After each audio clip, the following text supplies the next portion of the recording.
समुद्र उत सिन्धुरावो यस्यामन्नं पृष्ठे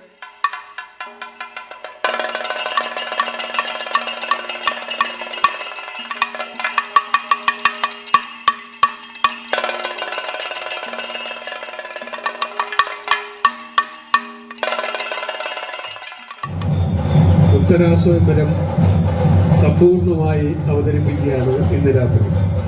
അമ്പലപ്പുഴ ശ്രീകൃഷ്ണസ്വാമി ക്ഷേത്രത്തിലെ 4ാം തിരുവുത്സവത്തോടനുബന്ധിച്ച് ഇന്നിവിടെ വളരെ നാളുകൾക്ക് ശേഷം ഉത്തരാസ്വയംവരത്തിൻ്റെ ഒരു സമ്പൂർണമായ അവതരണം നിർവഹിക്കുകയാണ്. ഇത് കുറച്ച് സമയം കൂടി ഉണ്ടാവും. നമുക്ക് തീരുന്നവരെ കാത്തിരിക്കാൻ പറ്റില്ല. കളി തുടങ്ങിയാൽ അത് നമുക്ക് ബാധിക്കില്ല എന്ന് ഞാൻ വിചാരിക്കുന്നു. അതുകൊണ്ട് പെട്ടെന്ന് ഇന്ന് അവതരിപ്പിക്കുന്ന കഥയുടെ ഒരു വളരെ ചെറിയ ചുരുക്കം പറയാം. പാണ്ഡവന്മാര് 12 വർഷത്തെ വനവാസം കഴിഞ്ഞ് 1 വർഷത്തെ അജ്ഞാതവാസത്തിനായി വിരാട രാജ്യത്തെത്തിയിരിക്കുന്ന കാലമാണിത്. അവരുടെ അജ്ഞാതവാസം ഏതാണ്ട് അവസാനിക്കാറായ കാലം. ഇതിനിടയിൽ വിരാട രാജാവിന്റെ പത്നിയായ സുദേഷ്ണയുടെ സഹോദരൻ കീചകനെ അവിടെ വലലൻ എന്ന പേരിൽ കഴിയുന്ന ഭീമസേനൻ നിഗ്രഹിച്ചു. ഇത്രയുമാണ് ഈ കഥയുടെ പശ്ചാത്തലം. നമ്മളിവിടെ കഥ ആരംഭിക്കുന്നത് ദുര്യോധനന്റെ ശൃംഗാരപദത്തോടു കൂടിയാണ്. കല്യാണി കാൺകമവും വല്ലഭയും നല്ലൊരു ഉദ്യാനവിധം എന്നാരംഭിക്കുന്ന ശൃംഗാരപദം. ആ ശൃംഗാരപദത്തിന്റെ ഏറ്റവും വലിയൊരു പ്രത്യേകത അതിൽ വരുന്ന ഏകലോചനം എന്ന അഭിനയമാണ്. ദുര്യോധനൻ തന്റെ ഭാര്യയായ ഭാനുമതിയോട്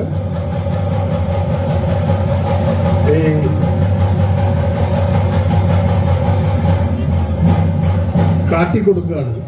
അതാ ആ ചക്രവാക പക്ഷി നിന്റെ മുഖം കണ്ടിട്ട് ചന്ദ്രനാണ് എന്ന് കരുതി, അതായത് സന്ധ്യയാകുന്നു എന്ന് കരുതി തൻ്റെ ഭർത്താവുമായി വിരഹം ഉണ്ടാകുമല്ലോ എന്ന് ഭയന്ന് കോപത്തോടുകൂടി നിന്നെ നോക്കുന്നു. ശോകത്തോടുകൂടി തൻ്റെ ഭർത്താവിനെയും നോക്കുന്നു. അപ്പോൾ ഒരു ഭാഗത്തേക്ക് കോപത്തോടെയും മറുഭാഗത്തേക്ക് ശോകത്തോടെയുമുള്ള ദൃഷ്ടിയുടെ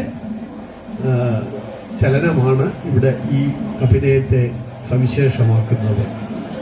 ഏകലോചനം കൊണ്ട് കോപമോട് നിന്നെയും ശോകമോട് അവരേണ നോക്കുന്നു പതിയെയും.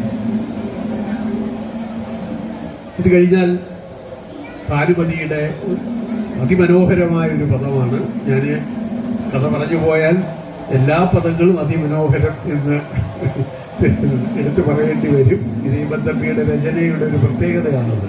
പ്രത്യേകിച്ച് ഈ സുന്ദര ശൃണുകാന്ത എന്നാരംഭിക്കുന്ന പദം സംഗീതം കൊണ്ടും നൃത്തം കൊണ്ടും ഒക്കെ അതിമനോഹരമായൊരു പദമാണ് സുന്ദര ശൃണുകാന്ത എന്നാരംഭിക്കുന്ന പദം.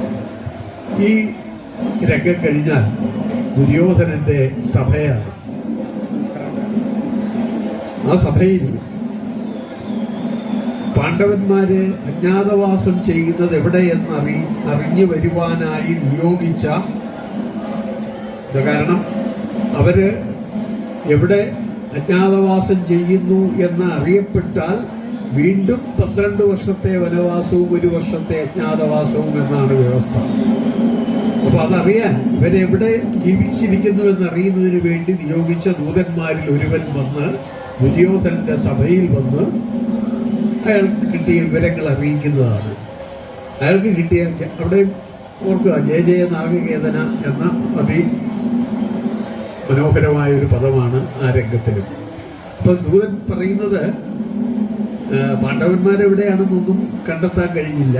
ഞങ്ങൾ ലോകം മുഴുവൻ തിരഞ്ഞു, പല പല ജനപദങ്ങളിലും അവിടെ ഇവിടെ എല്ലാം തിരഞ്ഞു, ഒന്നും അറിയാൻ കഴിഞ്ഞില്ല. പക്ഷേ വിരാട രാജ്യത്ത് അതിബലവാനായ കീചകൻ കൊല്ലപ്പെട്ടു എന്ന് അറിയിക്കുന്നു.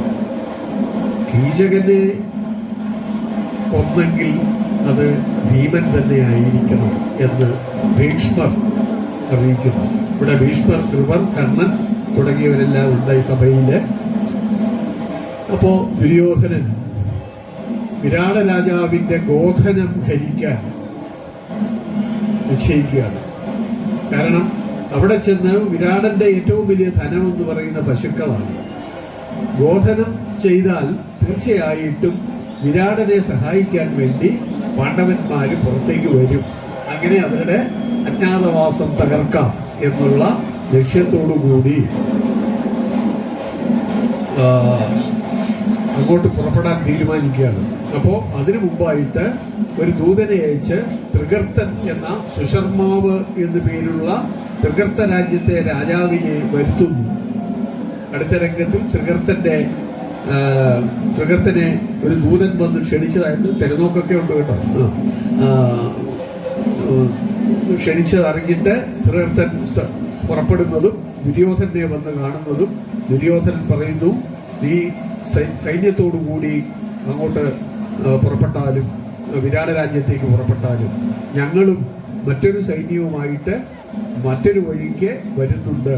അങ്ങനെ രണ്ട് ഭാഗത്തു കൂടി ചെന്ന് വിരാടന്റെ ഗോധനം ഭരിച്ചാൽ പാണ്ഡവന്മാരുടെ പരമാർത്ഥം അറിയാനാകും എന്ന് പറഞ്ഞ് ത്രികർത്തനെ അയച്ചിട്ട് ത്രികർത്തൻ വിരാട രാജ്യത്ത് ചെന്ന് ഗോധനം ഭരിക്കുന്നു. അതൊക്കെ വളരെ മനോഹരമായ ആട്ടങ്ങളാണ്. ത്രികർത്തൻ ഗോധനം ഭരിക്കുന്നതും അപ്പോഴേക്കും വിരാട രാജാവ് വന്ന് എതിർക്കുന്നതും, വിരാട രാജാവ് എന്ന് പറയുന്നത് വൃദ്ധനായ ഒരു രാജാവാണ്, വിരാടൻ വന്ന് എതിർക്കുന്നതും, അപ്പോ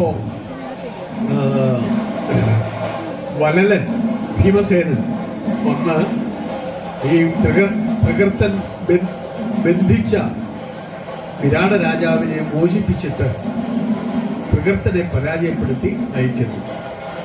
ഇത്രയുമാണ് ഉത്തരാസ്വയംവരത്തിന്റെ ഒരു ആദ്യ ഭാഗം എന്ന് പറയുന്നത്. അടുത്ത രംഗത്തിൽ വിരാട രാജാവിന്റെ പുത്രനായ ഉത്തരൻ അന്തഃപുര സ്ത്രീകളുമായി രസിച്ച് ഇരിക്കുന്ന ഒരു രംഗമാണിത്. അരവിന്ദ വിഴിമാരെ എന്ന് ആരംഭിക്കുന്ന വളരെ വിശിഷ്ടമായ ഒരു പദം.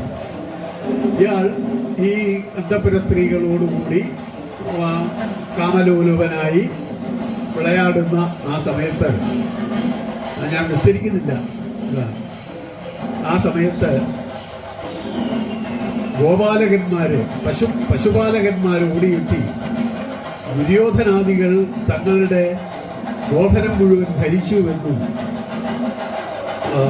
ഞങ്ങളെ രക്ഷിക്കണമെന്നും വന്ന് ഗോധനം വീണ്ടെടുക്കണമെന്നുമൊക്കെ ഈ പശുപാലകന്മാർ വന്ന്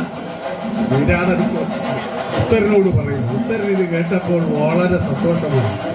കാരണം ഇയാളുടെ സ്ത്രീകളുടെ നടുക്ക് വെച്ച് ഇത് വന്ന് പറഞ്ഞപ്പോൾ തനിക്ക് വീരസ്യം പറയാനുള്ള ഒരു സന്ദർഭമാണെന്ന് കരുതി ഞാൻ ഇപ്പോൾ തന്നെ പുറപ്പെടുന്നുണ്ട്.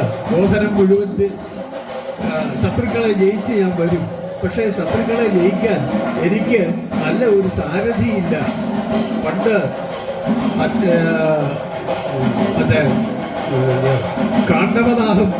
അർജുനൻ കാണ്ഡവദാഹം ചെയ്തപ്പോൾ ശ്രീകൃഷ്ണൻ അർജുനന്റെ സാരഥിയായി വന്നതുപോലെ ഒരു സാരഥി എനിക്കുണ്ടെങ്കിൽ ഞാൻ നിഷ്പ്രയാസം ഈ കൗരവന്മാരെ ജയിച്ചു വരും എന്നൊക്കെ വീരവാദം പറഞ്ഞു.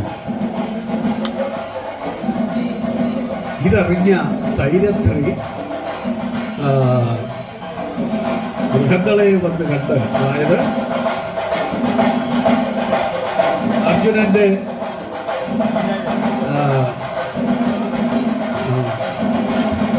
അജ്ഞാതവാസം ചെയ്യുന്ന അർജുനന്റെ പേരാണ് ബൃഹദ്ദള. ബൃഹദ്ദള അവിടെ നർത്തകനായി അന്തഃപുര സ്ത്രീകളെ നൃത്തം പഠിപ്പിച്ച് ഒക്കെ കഴിയുകയാണ്. സൈരന്ധ്രിയായി ജീവിക്കുന്ന പാഞ്ചാലി ബൃഹദ്ദളയോട് വന്ന് സങ്കടം പറയുന്നു. ഈ ഉത്തരൻ അങ്ങയെ അപമാനിച്ച് സംസാരിച്ചിരിക്കുന്നു, അങ്ങേക്ക് തുല്യനാണവൻ എന്നവൻ വീരവാദം മുഴക്കിയിരിക്കുന്നു. ഇത് കേട്ട് എനിക്ക് സഹിക്കാനാവുന്നില്ല എന്ന ദുഃഖം പാഞ്ചാലി വന്ന് അർജുനോട് പറയുന്നു. അപ്പോൾ അർജുൻ ആലോചിച്ചു, അജ്ഞാതവാസം കാലം കഴിഞ്ഞിരിക്കുന്നു, ഇനി വെളിപ്പെട്ടാലും കുഴപ്പമില്ല. ഒരു കാര്യം ചെയ്യൂ, നീ ആ ഉത്തരനോട് എന്ന് പറയൂ, ഞാൻ സാരഥിയായി വരുന്നുണ്ട് എന്നവനോട് പറയുക. ഇത് കേട്ട് അർജുനൻ മൃഗങ്ങള ഉത്തരന്റെ അടുത്തേക്ക് പോകുന്നു. ഉത്തര ചെന്ന് ഉത്തരനോട് പറയുന്നു, ഇതാ ബൃഹന്നള അങ്ങയുടെ സാരഥിയായി വന്നിരിക്കുന്നു എന്നറിയിച്ചിട്ട് ബൃഹന്നള പ്രവേശിക്കുന്നു.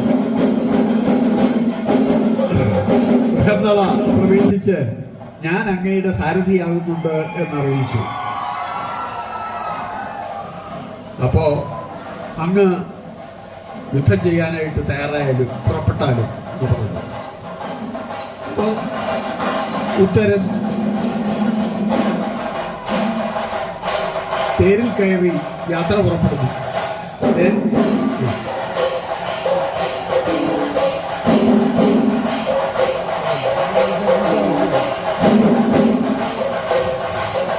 യാത്ര പുറപ്പെട്ട്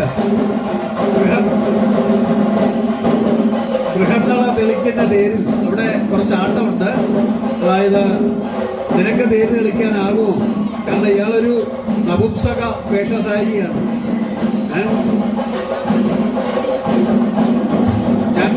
ഞാൻ തേര് തെളിച്ചു കൊള്ളാം എന്ന് പറഞ്ഞാണ് തേര് കൂട്ടിക്കെട്ടിക്കൊണ്ട് വരുന്നു.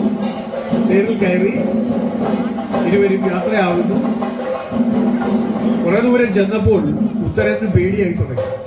ശത്രു സൈന്യം അവിടെ കൗരവപ്പട താവളം അടിച്ചിരിക്കുന്നത് കണ്ട് ഭയന്നിട്ട് തേര് നിർത്താൻ പറഞ്ഞു. തിരിച്ചു പോകാം. മൃഗങ്ങളെ തേര് നിർത്താതെ ഓടിച്ചു പോവുകയാണ്.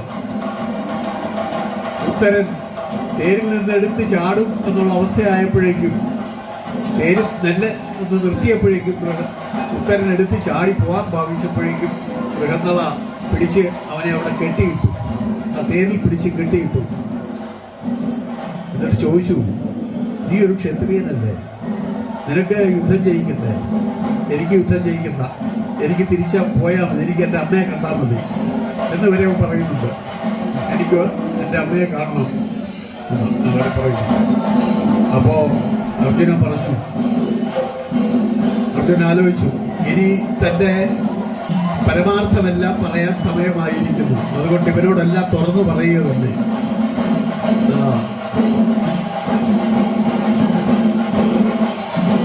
ഈ ഒരു കാര്യം ചെയ്യും. ഞാൻ ചുരുക്കി പറയുകയാണ്, ആട്ടം വളരെ വിസ്തരിച്ചുള്ള ഒരു ആട്ടമാണ്. നീ തേര് തെളിക്കുക, ഞാൻ യുദ്ധം ചെയ്യുക. അപ്പോ ഈ സ്ത്രീ ആണും പെണ്ണും കണ്ട മൃഗങ്ങളയുടെ രൂപം നോക്കി ഉത്തരം ചോദിച്ചു, അങ്ങേക്ക് തേര് തെളിക്കാൻ യുദ്ധം ചെയ്യാനാവുമോ? അപ്പോൾ ഞാൻ ആട്ടം ഒന്നും വിസ്തരിക്കുന്നില്ല. ഈ ദുര്യോധനൻ സൈന്യത്തിൻ്റെ അവിടെ ചെന്ന് അർജുനൻ യുദ്ധം ചെയ്ത് കൗരവനെ വിശേഷം പരാജയപ്പെടുത്തി തിരിച്ചു പോന്നു കഴിഞ്ഞാൽ നമ്മൾ പിന്നെ ഏറ്റവും ഒടുവിലത്തെ രംഗമാണ് ചെയ്യുന്നത്. ഉത്തരയുടെ വിവാഹം, ഉത്തരയെ അഭിമന്യു വിവാഹം ചെയ്യുന്നതും അതിൻ്റെ അവസാനം ശ്രീകൃഷ്ണനെ സ്തുതിച്ചുകൊണ്ടുള്ള ധർമ്മപുത്രരുടെ ഒരു പദത്തോടുകൂടി ഇന്നത്തെ കഥ അവസാനിക്കും. ഞാൻ ഇന്നിവിടെ പങ്കെടുക്കുന്ന കലാകാരന്മാരുടെ ഇവരെ കൂടി പറഞ്ഞുകൊണ്ട് നിർത്താം.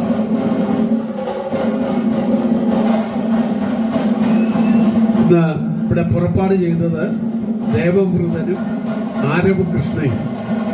കലാമണ്ഡലം പ്രദീപാണ് ദുര്യോധനന്റെ വേഷമിടുന്നത്. മധു വാരണാസി ഭാനുമതിയായിട്ടും പിന്നീട് സൈരന്ധ്രിയായിട്ടും വേഷമിടുന്നു. കലാമണ്ഡലം അതുൽ വിരാടൻ, ധർമ്മപുത്രൻ, ഒടുവിലത്തെ കർണൻ തുടങ്ങിയ വേഷങ്ങൾ ചെയ്യുന്നു. യദുകൃഷ്ണൻ ഭീഷ്മരായിട്ടും ഒടുവിൽ ശ്രീകൃഷ്ണനായിട്ടും. കുറിച്ചി അനന്തകൃഷ്ണൻ ആദ്യത്തെ കൃപരായിട്ടും അന്തപുര സ്ത്രീയായിട്ടും.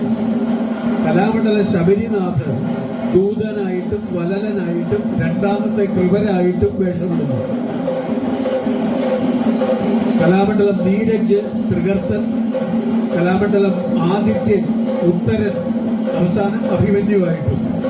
ധന്യ ഹരികുമാർ അന്തപുര സ്ത്രീ ഉത്തര, ദേവാനന്ദ് ആരവ് ശംഭു തുടങ്ങിയവർ പശുപാലകന്മാരായിട്ട്. കലാമണ്ഡലം ഷൺമുഖനാണ് ബൃഹന്നളയുടെ വേഷമിടുന്നത്. കലാമണ്ഡലം അരുൺ രാജു ദുര്യോധനൻ, പത്തിയൂർ ശങ്കരൻകുട്ടി, കലാമണ്ഡലം കൃഷ്ണകുമാർ, കലാമണ്ഡലം യശ്വന്ത്, സദനം പ്രേമൻ തുടങ്ങിയവർ പാട്ട്. കലാമണ്ഡലം വേണുമോഹൻ ചെണ്ട, കലാമണ്ഡലം ശ്രീവിൻ ചെണ്ട, കലാമണ്ഡലം സായിനാഥ് ചെണ്ട, കലാനിലയം മനോജ്, കലാനിലയം രാകേഷ്, കലാമണ്ഡലം ഗോപികൃഷ്ണൻ തുടങ്ങിയവർ മദ്ദളം. കലാനിലയം വിഷ്ണു, കലാമണ്ഡലം ഋഷി തുടങ്ങിയവർ ചുട്ടി. ചമയം പള്ളിപ്പുറ ഉണ്ണികൃഷ്ണൻ, നെടുമുടി മസൂദന പണിക്കർ, കണ്ണൻ പി നായർ, അശോകൻ. സന്ദർശൻ കഥകളി വിദ്യാലയമാണ് കളി അവതരിപ്പിക്കുന്നത്. ഉത്തരാ സ്വയംവരം ദുര്യോധനന്റെ ശൃംഗാരപദത്തോടുകൂടി ആരംഭിക്കുന്നു.